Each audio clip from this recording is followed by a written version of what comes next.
Tiger tank was one of the most famous weapons of World War II. It was heavily armored and carried a powerful 8.8 cm gun capable to destroy any Allied or Soviet tank. It was a tank much feared by Allied troops, whether they were tank crews or infantry. In Normandy, there was almost a Tiger fear when every German tank encountered was thought to be a Tiger I. The arrival of an actual Tiger on the battlefield could cause some panic because of that fear. But despite its image, the Tiger tank had a lot of weaknesses. Before I introduce the weak points of the tank itself, let's discuss some background factors. First point, Tiger tanks weren't cheap. Every Tiger cost as much to build as 4 Sturmgeschütz III assault guns. It took about twice as long to build a Tiger as any other German tank of the period. Partly because of their high cost, only 1,347 Tiger I tanks were produced. That is why, contrary to the general belief, they were never intended as a main battle tank of the German Army's panzer divisions.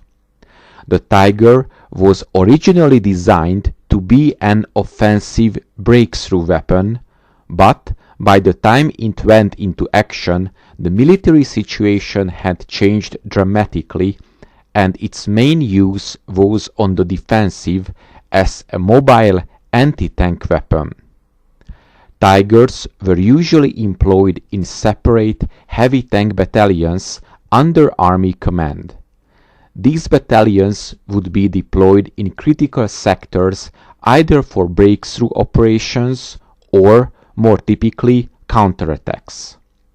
Only a few elite divisions, such as the Großdeutschland, had a Tiger company in their tank regiments.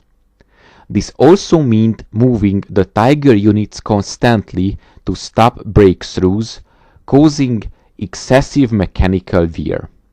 As a result, there were almost no instances where a Tiger battalion went into action at anything close to full strength. Second point, transportation. To support the considerable weight of the Tiger, the tracks were 725 mm wide. To meet rail freight size restrictions, a narrower 520 mm wide transport tracks had to be installed.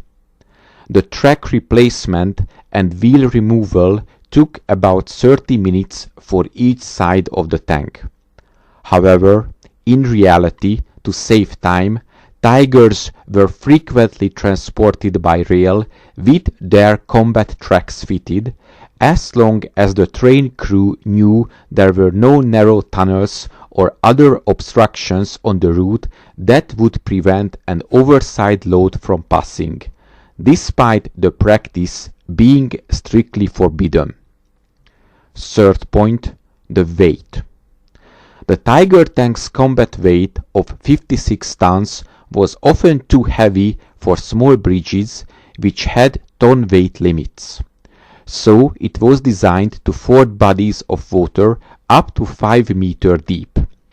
This required unusual mechanism for ventilation and cooling when underwater. At least 30 minutes of setup time was required, with the turret and gun being locked in the forward position and a large tube raised at the rear. An inflatable donut-shaped ring sealed the turret ring. The 2 rear compartments, each containing a fuel tank, radiator and fence, were floatable. Only the first 495 units were fitted with this deep fording system. All later models were capable of fording water only 2 meters deep. However, this ability was found to be a limited practical value for its high cost and was removed from production lines in August of 1943. Fourth point, the engine. The rear of the tank held an engine compartment flanked by two separate rear compartments, each containing a fuel tank and radiator. The Germans had not developed an adequate diesel engine, so a petrol power plant had to be used instead. The original engine utilized was a 12-cylinder Maybach HL210. Although a good engine, it was underpowered for the vehicle. From the 251st Tiger onwards, it was replaced by the upgraded HL230. The commander of the 501st Heavy Panzer Battalion reported in May of 1943. Regarding the overheating engines, it caused no troubles during the recent time. All occurring breakdowns resulted from the low quality of driver training. 5 engines have reached more than 3,000 kilometers without failures. So a good driver is essential for the successful deployment of the Tiger tank. He must have a good technical training and has to keep his nerve in critical situations. Fifth point, the suspension. The suspension used 16 torsion bars with 8 suspension arms per side. There were 3 road wheels on each arm in an overlapping arrangement, providing a high uniform distribution of the load onto the track at the cost of increased maintenance. During the rainy period that brought on the autumn mud season and onwards into the winter conditions on the Eastern Front, the road wheels of the tank could also become packed with mud or snow that could then freeze.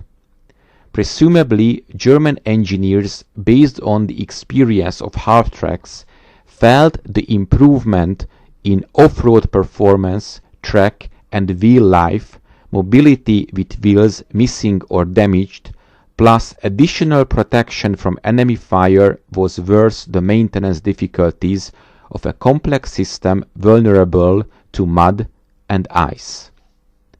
Fifth point, neediness.